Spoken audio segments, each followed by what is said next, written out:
went back to the court after doing all this work and stuff, and I had a few references from people that knew me, from my counsellors and stuff like that.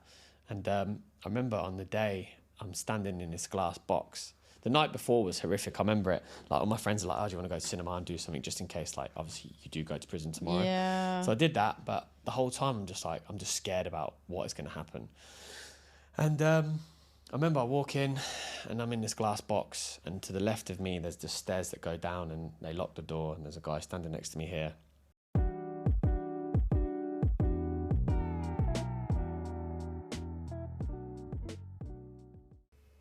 Hi, Danny. How are Welcome we? to the show. How are you doing? I'm very good, thank you. I'm very good. Good. How are you? I'm good, thank you. Yes, I'm very well. This has been a long time in the making, hasn't it? It has, This yeah, is our yeah. third attempt I know. in this conversation. Yeah. Albeit we've had it a little bit, but Yeah. in terms of in these chairs, so... Yeah, no, for sure. I mean, as I explained to you before we started, even up to yesterday, I'm thinking, God, is it going to happen?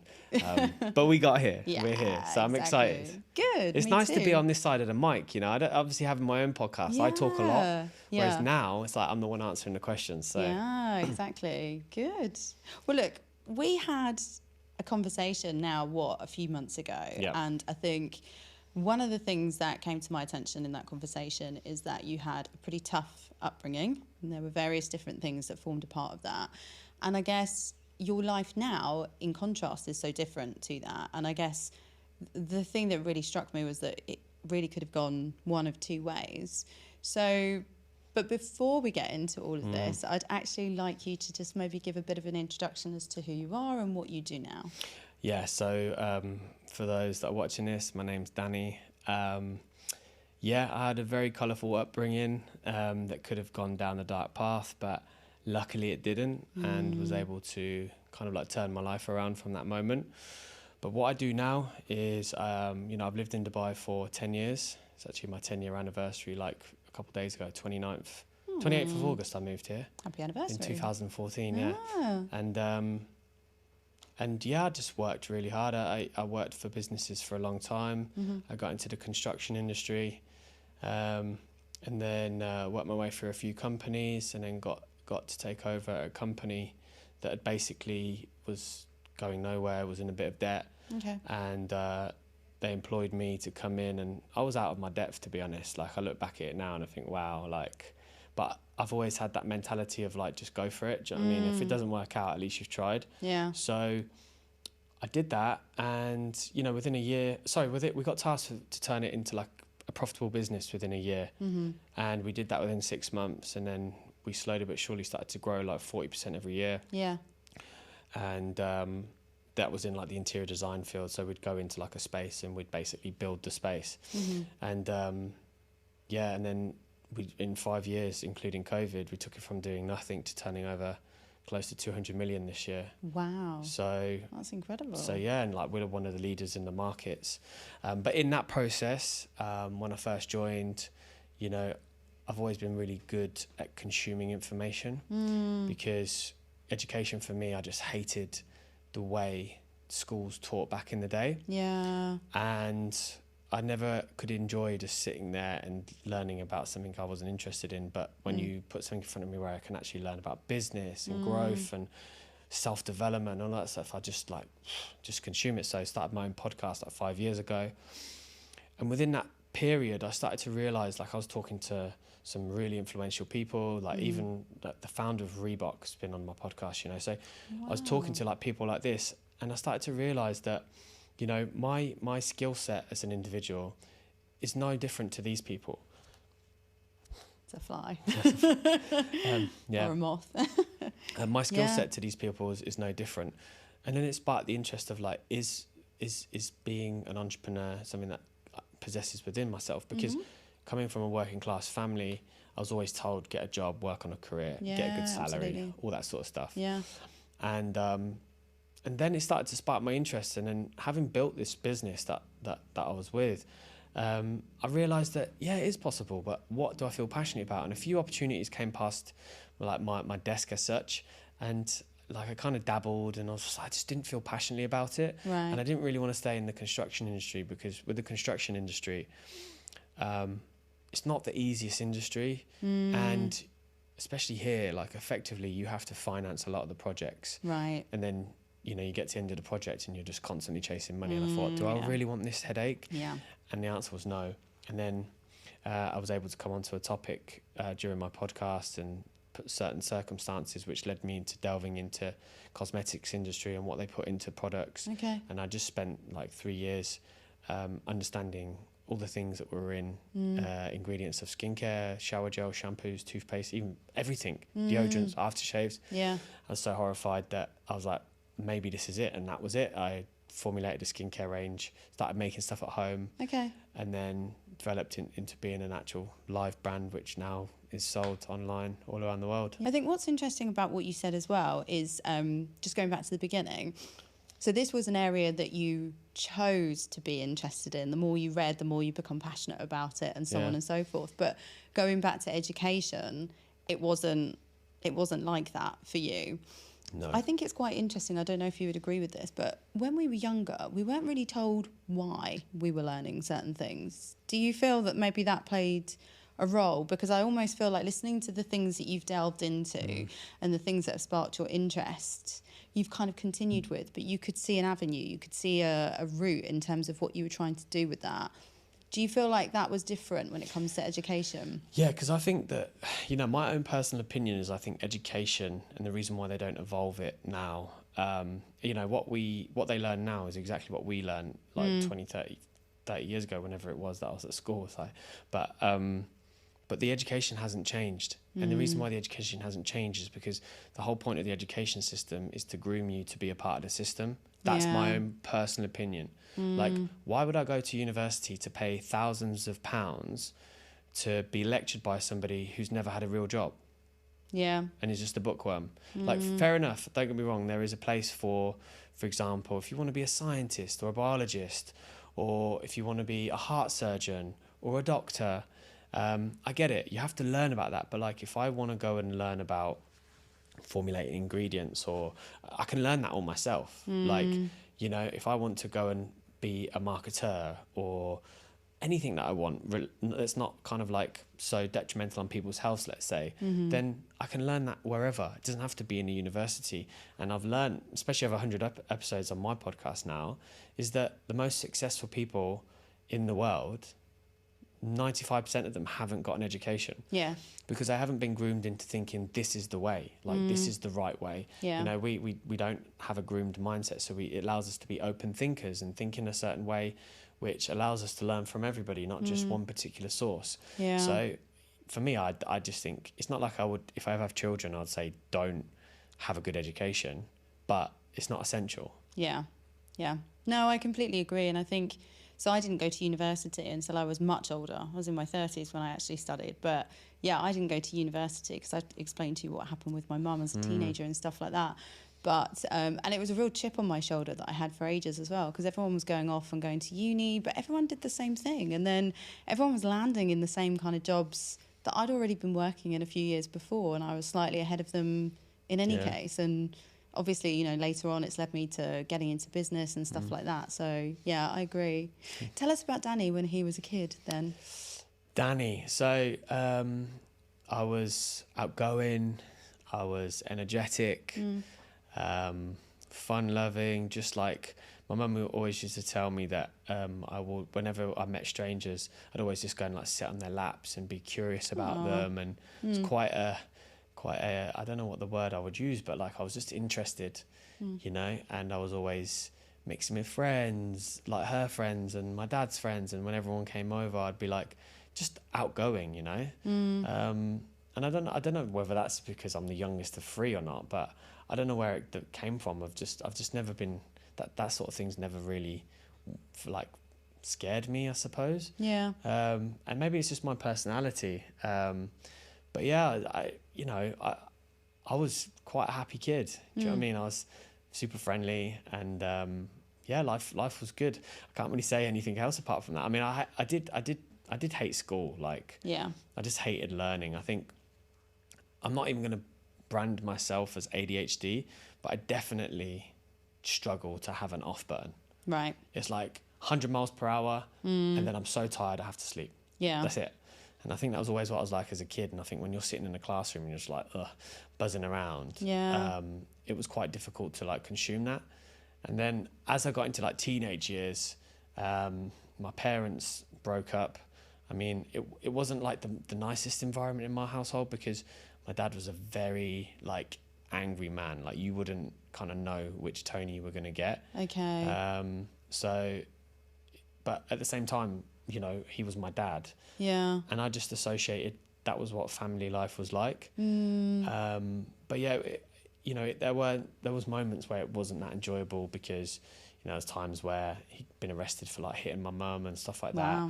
And there was times where his discipline, you know, he would hit us, but like he wouldn't just smack us, he would like hit us around the back of the head. And he would like really like go to town at times where, you know, like I remember times where my mum locked the door so he couldn't, like, he was angry, like smashing on the door. And I just remember this moment where my mum's got my hand on my head and my brother's head, and she's like just like crying, like rocking backwards and forwards, because he just, when he lost his temper, it was like that was it. Do you know what I mean? I remember and there was another time when I was a kid and I got home from school, and he was a lorry driver, so he'd work nights.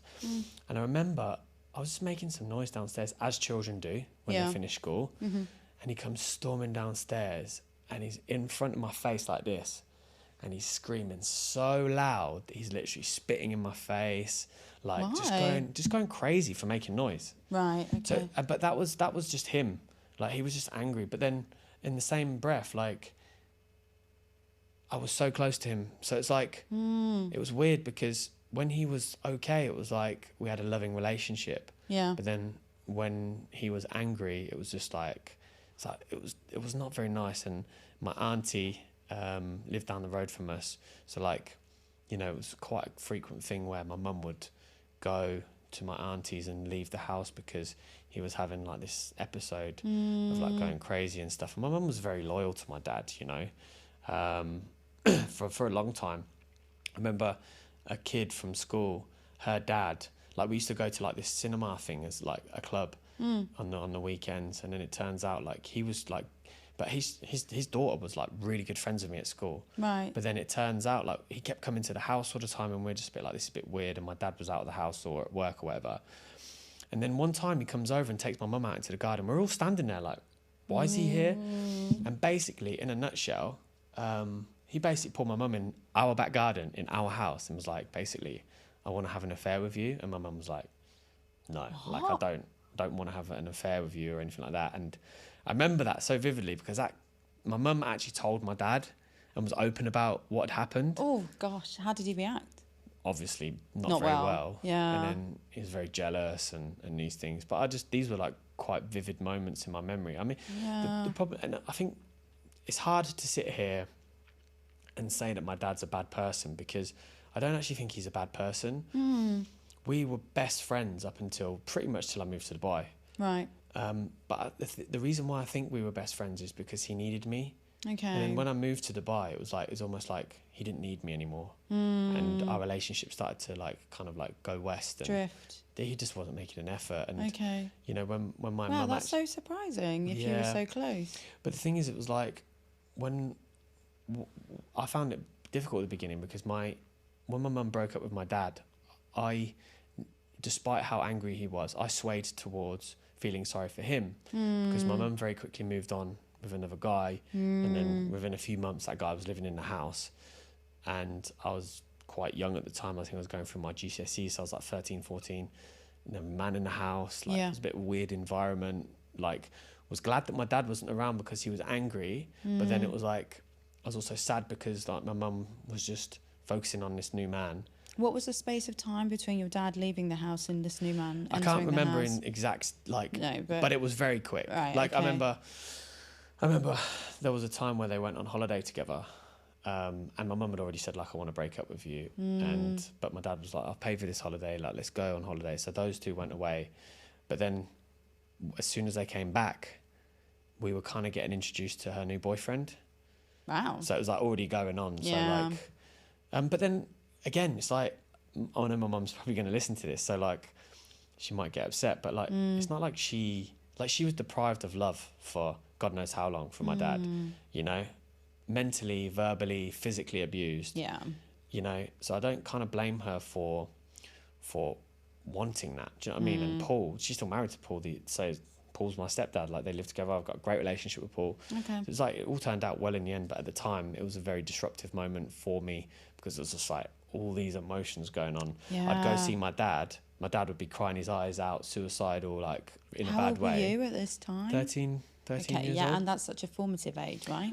And then I'd go home and see my mum really happy with another guy, and just like, life's good, and she's like all into him, and I'm thinking, well, how are you like this and he's like this? Do you know what I mean? And I kind of just sided with my dad, and my dad was very manipulative like that. So, you know, he would, I can't quote what he would say, but there was things that he did that manipulated how I was thinking. Right. And that was why we became so close. But like little things, I remember, but even as I came older, like, it was just, he was just such a bitter guy, like, and towards the end, you're just like, even when I used to call him and be like, how are you? It'd just be like constantly him moaning at me for 30 minutes about how shit his life was and stuff like that. And as an adult, you get to the point when you're just like, okay. The same cycle, isn't it? You're not really helping yourself. So our relationship drifted. Yeah. But when my mum was like met with Paul, like when this was all happening, I was rebelling massively. I mean, because she wasn't really around, I remember, you know, I was like, on the weekends I'd go out drinking. Okay. And I'd get like 3 litre bottles of cider, and I'm like 14 years old, like stuff I shouldn't be doing at that age. And I'd drink 3 litres of cider on a Friday night and go home. I'd got into smoking, and it just kind of progressively got a bit worse. Yeah. And then my mum would, even though she wasn't around as much, because obviously, like I say, this is what my memory recalls of it, but then she'd always try and be a bit of a disciplinarian, where she almost wasn't around and wasn't really interested in the day-to-day side of things. But then if I stepped out of line, she tried to discipline me. And for me, in my mind, I was thinking like, don't just pick and choose when you want to discipline me. And I started to rebel massively. And then one time I was at college, and I basically just told her to fuck off, and she was like, don't come home. Right. And that's when our relationship started to snowball. Yeah. And then I lived with some friends, and then a moment came where, I mean, at that point, I'm like 16, training to be a chef. You know, I'd be smoking weed, drinking a lot and stuff like that. And where are you from in the UK again? Just remind us. Yeah, I thought so. Okay. And that's all the wrong ones come from Northampton, yeah. I was going to say, but some Brits might not even know, because there are some quite rough parts around there as well, right? So yeah, Northampton is some, and again, this was another pinnacle moment where I suppose I just had like subconscious beef with my mum, because I remember saying to her, like, I was banging to sports, like I loved football, running, cross country, everything. And then as I was leaving, this was everything that I did at my middle school. And then as I was even upper school, I was like, I really want to go to this one school that's like, and it produces like, I mean, there's loads of people that play for like rugby for England and sports stars and stuff that came from that school. And she was like, you're not going there, because basically, in a nutshell, my brother and sister went to this one school called Ling's Upper School. Right. And I wanted to go to this one called Boys School, but she's like, but in a nutshell, told me it was too much of an inconvenience to her, and the other two are doing well at Ling's, so I can go there. Yeah. And you know, when you listen to that, and I was just building up anger towards my mum at this time, and you know, it was like, it just whenever I mean, I remember times where Paul would try and discipline me, and I'd be like, fuck off, you're not my dad, like, what, why are you trying to tell me to do stuff? And I was just rebelling. Yeah. And it must have been difficult for her, because, you know, what do you do with somebody that doesn't want to listen to you? Like, I didn't care, like, I literally didn't care. And then came that moment where, you know, that one night where I went out and my sister got sexually assaulted in front of me, and Jesus. And that, you know, I was just like, it was just spiraling out of control, because I was drinking every weekend. You know, I wasn't living at home, and then it would be like I'd be to and from home, and I was always constantly, like, my memory of like that time in my life was always kind of like trying to live at home, but like always clashing, so I'd end up getting kicked out again. So it was it was quite a volatile moment. And then, as I said, you know, when it happened with my sister, that was a tough time, because that resulted in me inevitably getting arrested for the first time. It sounds like throughout that period there was so much going on that you were a teenager, you're struggling. I remember being a teenager as well, and I went through some horrible traumas and stuff like that as well. And at that time when you're trying to work it all out, you're trying to piece together actually who you are. Yeah. And everything feels like it's conflicting. And then I'm also thinking as well that your mum is going through her own issues with trying to step away from your dad and, you know, find her own life, but at the same time play the role of being your mum, which clearly didn't go down very well with you. Yeah. And then what happened to your sister as well? And how old were you both when this happened to you and your sister? I was 16 and my sister, I believe, was 19 at the time. Okay. And my sister, unfortunately, has been, you know, had a couple of experiences of, you know, sexual assault and stuff. So wow. Yeah, so it's not been exactly ideal. But you were there, you were present. The first time was when she was like young on the way home from school. And then that was really fucked up because, you know, obviously, like it would with anyone, like it affected her quite badly. Yeah, But then the second time was actually on a night out. But I was obviously underage drinking as well. But yeah, just when it all happened, everything erupted. Jesus. Ended up finding the guy outside and just basically like me and a few friends, because obviously there's some friends there. I ran after this guy and then it all kicked off. And we did some really bad things to him, to be honest, but which is not exactly something I should be proud of. But, you know, I just think even learning everything I learn now, I would struggle to see somebody that I care about go through the same thing and then just not do anything about it. I was just thinking that as well, because we're going to come on to, like, you know, what happened when obviously you got arrested and things did take a turn. But, you know, it's now, like, if you witness something like that happen to someone that you care about, how do you think that you would respond? I would struggle to not do the same, to be honest, because, you know, as I said before we started, like I care a lot. I might not be able to show emotions, but I care a lot. So like if somebody I care about that's being harmed in front of me, you know, I don't think I would be able to control that emotion. Yeah. Maybe, I don't know, like if I was ever in that situation again, maybe I might act differently. But at that time, 16, full of testosterone, all the problems going on at home, like I had so much anger within me anyway that that was like an out for me. But it's your sister as well, and to witness her go through something so horrific, you know, it's an emotional outburst, and absolutely it's not the right one, but it's sort of understandable given the circumstances as well, you know. And then but because I was at that age as well, you know, I basically got telling off, but it was like a caution. But the problem for me after that was then I didn't learn from it, and then there was other moments where, you know, one time when my brother got assaulted in a club, and again a huge fight kicked off. Bouncers chose to kick me out and give me to the police. They arrested me. Another problem, because it wasn't like such a big kind of like thing. I didn't really get the book thrown at me. It was just, again, another telling off, but a note on my on record. And then, when the icing on the cake was when I was about 18. And again, this time it was just stupid. I had a fight with someone, all caught on camera. He didn't want to press charges, but then the police were like, this is your third time. Now we're going to go for you. So they tried to come at me for everything that I'd done previously. And they painted me out to be like a really bad like character. But that was where I started to uncover all these emotions. If it wasn't for that moment, I don't know where my life would be, because I wasn't learning anything, because I didn't really have a role model, you know, in terms of like... I was just thinking that. Do you mind me asking about your father? Because obviously you said that your father could be quite violent as well. And do you think that played a role in then your violence as well? As in it influenced it somehow? I can't say it did, to be honest, because... You know, like, when my dad was violent, it wasn't like he was, like, violent in terms of, like, he would go out and he'd keep beating, do you know what I mean? But he'd have these outbursts. Yeah. And then it'd be like, oh, shit, what have I done? Do you know why your dad was so violent?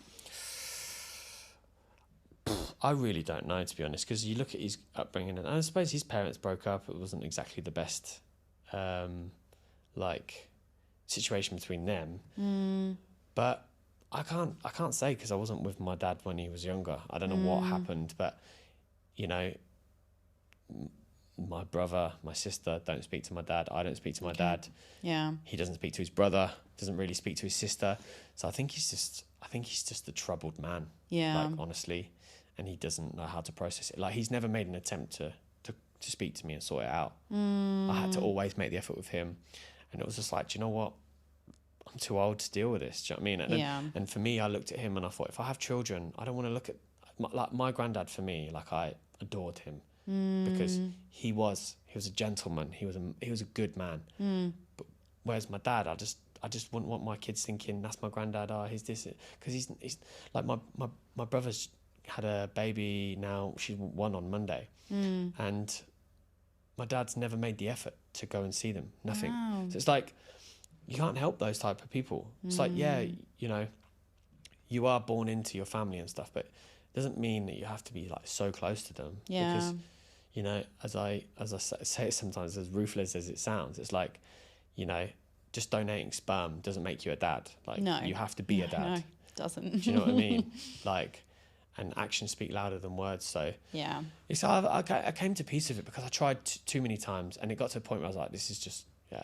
But in answer to the question about the violence, I don't think it was. I was just troubled. Okay. I was just a troubled man. I had no control over my emotions. Right. But the problem is it was never when I was sober. It was when I was like drinking that there was a problem. And as you do when you're younger, you don't think it's a problem because you're just like, it's what everyone does. Everyone goes to the park or whatever, gets drunk.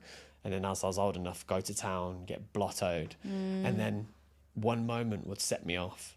And it was that moment that I had to just like, that forced me to confront what I was going through. Yeah.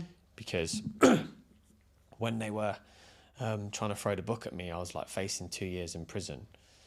And even, sorry, just going back, because I know you said that they kind of went back and they said, right, okay, now we're going to come for you. And they went through the 3 incidents. But the first incident was obviously triggered by another person's actions, right? What happened to that person? But, you know, I mean, this is what I think is fucked up about the legal system sometimes, because, you know, they don't see it as like, they didn't look at the fact my sister was sexually assaulted. They looked at the fact that I beat a guy to a pulp. Yeah. You know, so they were trying to paint me that I'm this guy that's like violent and this and that and the other. And they didn't take it into consideration at all. What happened is so I've gone to court and they're like, basically, we're going to adjourn this and for you to get sentenced. But I was obviously allowed bail and just didn't have to go to the holdings or anything. Right. So I'm leaving, and I remember, like, at that time when you're kind of in a bit of bother, they give you like a legal representative, and he's like, you need to prove to these guys that you're a reformed character by the time that the sentencing comes, otherwise you're going to prison. So my mum's like, okay, like my mum and my parents are involved, and everyone's kind of like, okay, this is bad. And then what happened was I got this new solicitor, and they seen everything, and they see all the tapes. They're like, this is not good. This is not going to look good. Yeah. And then they said, you need to try and show these people that you're reformed, and how you do that is by going to therapy, by going to counselling, I did like the it wasn't like Alcoholics Anonymous, but it was with a counsellor that talked about like why I was drinking so much and stuff. Okay. And I went through a lot of, I mean, those times I was able to cry. I mean, I was my nan had died at that point as well. He was quite close to. So I remember a moment where I was crying lots about that when I was in the therapy. And from my memory, I don't remember the woman, how she looked, what her name was. I wish I could honestly find her, because she was a pinnacle moment in my life. But I remember going through a few months of that. And I went back to the court after doing all this work and stuff. And I had a few references from people that knew me, from my counsellors and stuff like that. And I remember on the day, I'm standing in this glass box. The night before was horrific. I remember it. Like, all my friends are like, oh, do you want to go to cinema and do something just in case, like, obviously you do go to prison tomorrow. Yeah. So I did that, but the whole time I'm just scared about what is going to happen. And I remember I walk in and I'm in this glass box, and to the left of me there's just stairs that go down, and they lock the door, and there's a guy standing next to me here, and the whole like court people came out and talking about what's happened, and they're breaking it down, and they're showing the videos on the screen, and they're trying to make me out to be this horrific violent guy. Yeah. It was quite traumatizing because my whole family saw what had happened, and it wasn't good because I was drunk. I beat this guy up. Do you know what I mean? Like, Yeah. he wanted to fight with me, but I beat him up, and when he was defenseless, I still carried going. Do you know what I mean? So it didn't look great.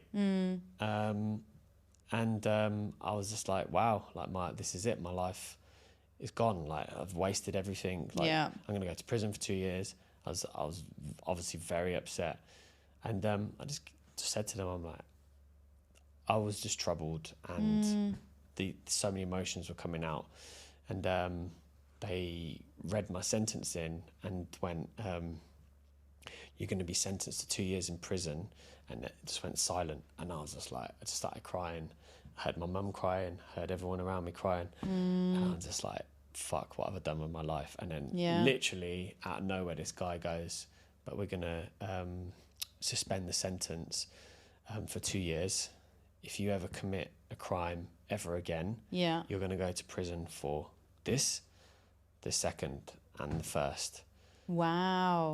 And I was just like, whoa, like this, just like, I was, that moment, I say I struggled to cry, but that moment I cried a lot because I was just like, wow, my life has been given back to me. I did probation, and I walked out of that courtroom, and it was a moment where I was able to really just be like, okay, this is the moment I need now. And probation, I didn't even have to do all my community hours because I was that well behaved. They were like, this guy's incredible. Like he's like, you know, nothing I've ever seen before. So I didn't even have to do like the community service with like the actual like guys that were doing crime all the time. Yeah. And I had to do it in this like, you know, if you're a company, for example, you can apply to get free workers through like the guys that are doing probation and stuff. So I started working in this factory, and then next thing you know, I get a phone call and they're like, you don't have to come back next week.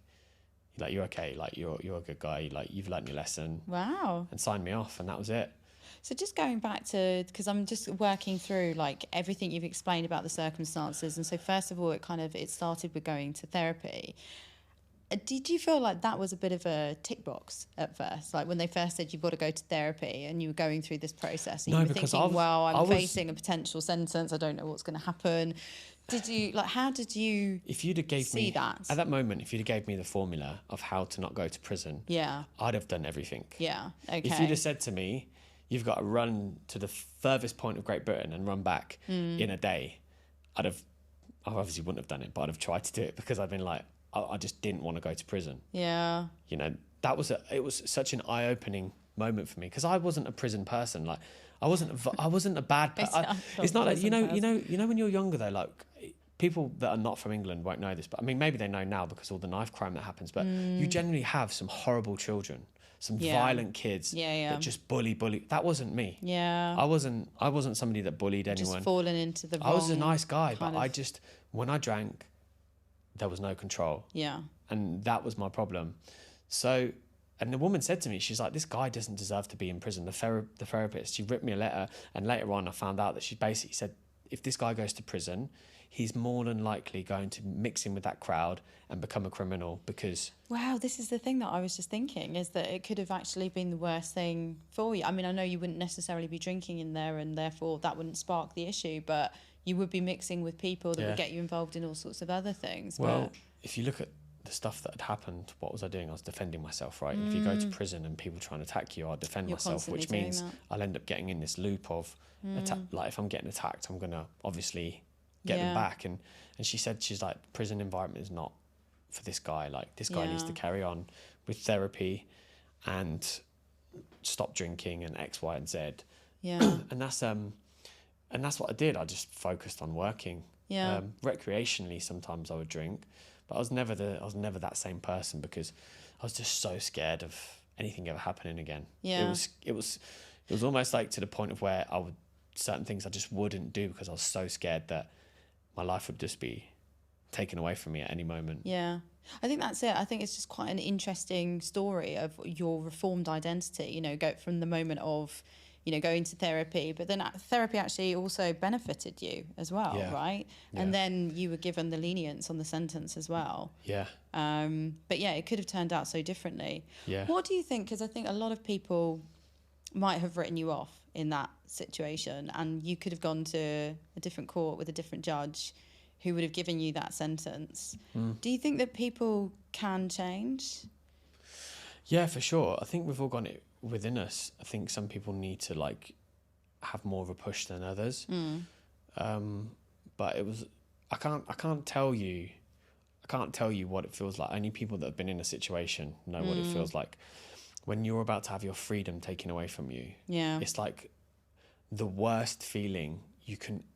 Like I till this day, there's nothing that ever matches the feeling of when I got locked in that glass box. Yeah. And I didn't know if I was going left or right. It was just a moment which was just like, it's unexplainable. Like honestly, like it was like I say, it was just, you know, people joke about it now because they're like, oh, it's a magistrate court. Of course you weren't going to prison, but it didn't feel that way. Yeah. I felt like I was going to prison. Do you know what I mean? And who knows what would have happened, but you know, I think about this a lot because the guy who decided not to send me to prison, like I feel like I need to dig and find him and reach out and say, hey, like I just want you to know, like when I was 18 you nearly sent me to prison. Yeah. You gave me another moment, because he said to me, I remember the words clear as day, like there's so many vivid memories but this is so clear, and he was like, I really hope, Daniel, I never see your face again, and I mean that in a good way. Yeah. And he never saw my face again. Yeah. You know, he gave me an opportunity. He gave me a moment to like really just gave me another chance at life, basically. And I grabbed it with both hands. And after that, started to like go away for the summers and, you know, have a little bit more of an enjoyable life and live life for the moment rather than being so consumed by it. Sometimes we just need something that breaks that cycle for us. It breaks that pattern. Yeah. I almost feel like when we're talking about your dad as well, that he needs to find whatever that is that's going to break that pattern for him. But there's a famous saying, right? It's like you take the horse to water, but you can't make it drink, right? Yeah. And it's so true, because some people have to be prepared to change. And I say this a lot, and especially on my own podcast, it's like I've found the greatest moments in my life on the outside of my comfort zone. Like living in Dubai, you know, leaving to go to Dubai is a huge thing. Like people don't realise how difficult it is. Yeah. But I did that, and like now my life is great. You know, I can't actually say anything negative about my life. I have a great life. I'm healthy. I'm able-bodied. I earn good money. I've got a great career ahead of me. Yeah. Like I've got a stable future. Like that's something that many people don't have. Yeah. So, you know, that moment just was really did shape everything, didn't it? But also I think how you responded to that moment. So there is that moment, but you could have reacted very differently to that moment. Yeah. You could have gone back out and got angry and got drunk again. So I think it is also your own reaction to that. But it's almost like that moment was the role model for me, because as I said, you know, not to discredit what my parents have done for me, because, you know, I always talk about my mum telling me to get a paper round and stuff. She instilled hard work in me. So like that is something that I owe from her. And she worked hard as well. So like being around that, you identify that she worked really hard, and that reflects in the personality that I have now. Yeah. So I have to thank that for her. But like, it was never like, I was just going wild, and I had no one around, like, especially with my dad. Like, it wasn't exactly like, you know, he just wasn't necessarily a role model for me, you know? Yeah.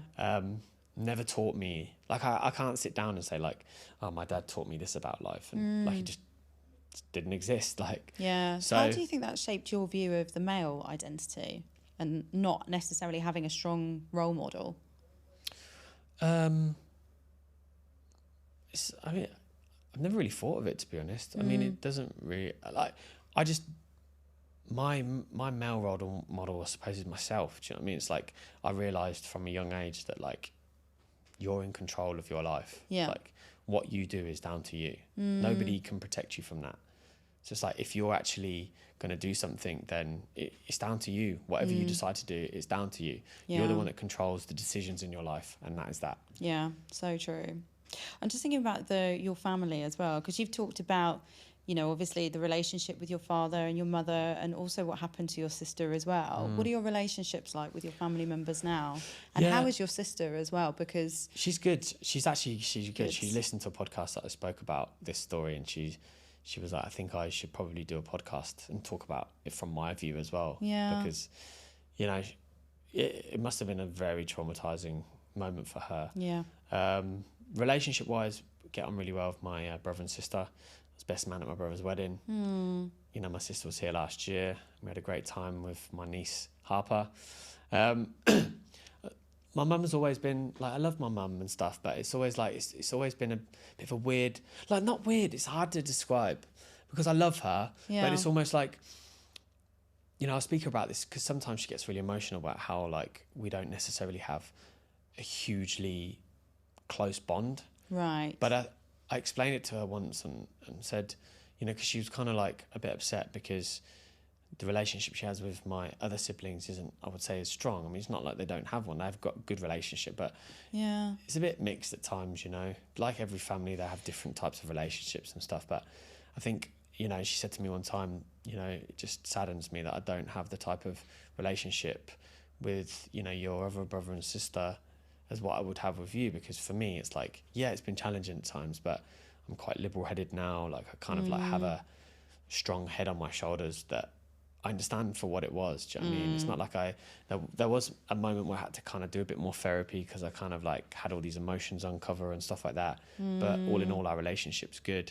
But I said to her, like, at the end of the day, you know, we were so independent from such a young age. Yeah. That we got to the point where we didn't need you as much. Yeah. And that was kind of your own doing because you were doing your thing. Then that led us to be independent. That led us to not be that close. Whereas there's other people that will have such a close relationship and bond with their parents because they were living at home till they were 25 or whatever it was. And then, you know, it was like they moved out because they kind of went to a different place. It wasn't because they got kicked out, do you know what I mean? Or it was just a challenging place to live. Like, and as I said, like we weren't easy to have around. Do you know what I mean? Like, so I don't blame my mum for kicking me out, but I wouldn't have had it any other way because, you know, my life is the way it is because of the journey that I've had. Yeah. If it might have changed 1 degree slightly on the up, as I was like growing up, maybe my life wouldn't be as nice as I have right now. Yeah. So it's like, whilst that may look back and be a bit of a blur to like my life and stuff, like what I have now is like it's a good life. Yeah. And I do truly believe as well that we are all meant to have the journeys that we're meant to have, and even the most traumatic moments will point us either in a different direction or we'll learn something from that.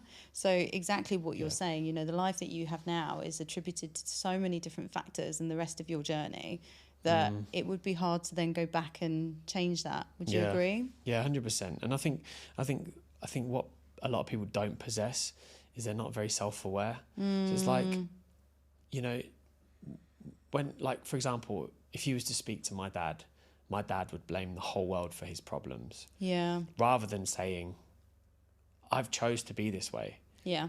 You know, whereas for me, it was always like, okay, this has happened, but I need to make sure that I don't go down that route and I have to go that route. And, you know, and that kind of like led every single choice of my life. And now I'm at the point where I'm like, if I don't get the result of something that I desire, it's because I've not done something. Yeah. You know, and if I want to get that, then I need to do something here a little bit different. Yeah. You know? You hit the nail on the head. I think if you can look at every single situation, I know we keep talking about your dad as well, but where you can actually learn something from it. So even if you know that you've done something that you shouldn't have done, or, you know, something's played out in a way that you haven't wanted it to necessarily, if you can walk away from every single situation having learned something about how you would do it differently the next time, I think then you're always winning, right? I mean, it's good that you said that because I always say the same. Like, my dad taught me a valuable lesson. Yeah. And that was how not to be a man. Yeah. You know, and how not to be a father. There you go. So other people could look at that and be like, I've got a hard life, my dad's not around. No, our relationship severed because of reasons that were uncontrollable for me. But he's taught me a valuable lesson. Like, I even put a post up on Father's Day to say, despite the fact that we don't talk, happy Father's Day. whatever's happened just happened. But, you know, ultimately without you, I'm not here. It doesn't mean that, like, you know, our relationship will ever be good again. However, it is what it is. You know, that's happened now. It's gone. I can't control it. It's like my life isn't affected by the fact that I don't have a relationship with my dad. It's just the way that life is. Yeah. And I acknowledge that he is going through his own emotions, you know. Yeah. He's just not been able to deal with them. Yeah. You know, it doesn't make him a bad person. You know, he's just a very troubled man. Yeah. And that's that. And it's the people that, like what we're saying, the people that learn the lessons are also always the people that have to make the tough choices and walk away from certain relationships as well. Well, look, I am so glad that you sought the help that you needed. You made the right choices when you were given the opportunity that you didn't think you were going to get given. And life has changed for you incredibly. And you were telling us a little bit about your skincare brand at the beginning, but can you give us the name of it and the socials and how can people find it? So the brand is called Ansom Skin, which is ANDSOM Skin. We're all over social media, same day delivery. So if you do order, and if you type in Ansom20, you get 20% off. So there's one for your listeners. But yeah, like, I love it. You know, it's something that I feel passionate about. You know, I generally, it's something that I want to grow and, you know, and give to the wider world. Like we've, so yeah, that's it really. But it's just something that I just love doing. Do you know what I mean? It's just from the moment I discovered that first ingredient to like now, it's just, I just love it. Yeah. And when I hear people talk about using the products, talking about how good they are and stuff like that, it just really, you know, the other day I was having a call with some guys in the state that want to take it on and be the distributors in a state in the US. Amazing. Yeah. That's incredible. Talks with people in Saudi Arabia. Yeah, there it is. You got it. Finally. Talking to brands in Saudi Arabia and stuff like that. And yeah, that's great. It's just cool that I've created something that people like. Yeah. You know, there's like men all across the UAE that subscribe to have my products delivered to their door every 60 days. And they're loving it. Do you know what I mean? I saw somebody in the gym the other day using it. I was just like, wow. I went up to him and I was like, what's your name? And he was like, obviously I know all the customers that buy because I check it. And he's like, honestly, he goes, I bought this because it just resonated with me. Like there's nothing really out there for men. Wow. And like this was directed, it felt like you was talking to me. So I bought it and I love it. And he's ordered like, I think 3 packages from us now. Amazing. That's the moment, you know, as well, when you see it, right? You see it, someone using it, you're like, yes. Anyone can start a business, but it doesn't, like not everyone's going to love it. For someone to buy it. Exactly. And we just got nominated for Skincare Brand of the Year with one of the magazines here. And I've just put our nomination forward for some of the other sustainability kind of like concepts that we do as well, because there's a beauty awards that's coming up, and they've got like Skincare Brand of the Year, Conscious Brand of the Year, Sustainable Brand of the Year, stuff like that. And there's a lot that we do towards sustainability that we care about, because for me, I was like, having worked with other brands before where it was like decisions got made that I didn't necessarily agree with, right? And I just thought to myself, if I'm going to do something, like, why not have a positive impact with whatever I'm doing? Yeah. So, and then I had this conversation on my podcast, and the guy that I was interviewing, started talking to him because he's all into wellness and like holistic health and all that sort of stuff. And he's just said to me, if you don't understand the ingredient, neither does your body. And that was just like an eye-opening like statement for me. And it just kept ringing in my head for a couple of weeks after the show. And then I was like, do you know what? Like, I just put all my products out and I researched all the ingredients. Yeah. And what hooked me was the first ingredient that I found that was like highly toxic. Okay. And I'm just like, this surely not. Like, what was it? Can you remember the ingredient? It's an ingredient so we all know. So it's an ingredient called phenoxyphenol. Okay. And it's one of the most common preservatives. So when you go home, look at some of your products, I'm sure it's got phenoxyphenol in it. It's in shower gel, shampoo, skincare, hundreds deodorants. Of dirhams are going to go in the bin. It's and it's made from 2 compounds that are like carcinogens. Okay. And this ingredient is so toxic. It's only approved at the 1% concentration because it can cause like damage to the nervous system, to the liver, to the kidneys. It's like super toxic. Gosh. But it's in everything. Everywhere. And you know, for me, I was just thinking about all the times when I was younger. It was almost unheard of to hear about children getting sick. But like even phenoxyphenols in nappies, you know. So Wow. it's like we're just constantly bombarding our body with all these like toxic products. Yeah. And obviously what happens with disease, as I've learned over time, is like when your body's in a constant state of inflammation, that then leads to disease. So like, for example, if you're constantly inflamed, it can lead to autoimmune diseases, cancers, you know, so true. And just general diseases in itself. And I was just like so like gobsmacked. I just found so much that I just kept researching until the point I was just obsessed. And then I was like, okay, I need to do something about this. And I started to just make my own products at home. And then that was going on for a while. And then my friends were like kind of like taking the piss at me. But then people would be like, your skin looks really good. And I told them I want to know. Yeah. And I was telling them what I was doing.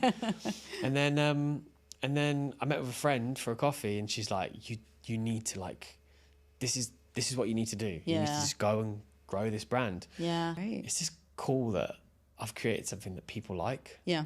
You know, there's like men all across the UAE that subscribe to have my products delivered to their door every 60 days. And they're loving it. Do you know what I mean? I saw somebody in the gym the other day using it. I was just like, wow. I went up to him and I was like, what's your name? And he was like, obviously I know all the customers that buy because I check it.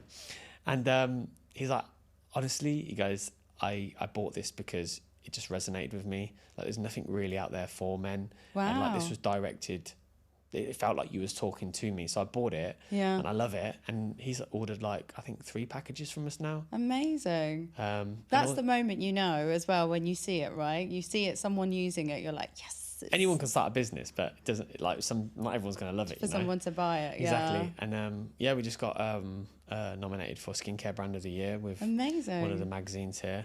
And I've just put our nomination forward for some of the other sustainability kind of like concepts that we do as well, because there's a beauty awards that's coming up, and they've got like Skincare Brand of the Year, Conscious Brand of the Year, Sustainable Brand of the Year, stuff like that. And there's a lot that we do towards sustainability that we care about, because for me, I was like, having worked with other brands before where it was like decisions got made that I didn't necessarily agree with, right? And I just thought to myself, if I'm going to do something, like, why not have a positive impact with whatever I'm doing? Yeah. So we have biodegradable materials in our packaging. Okay.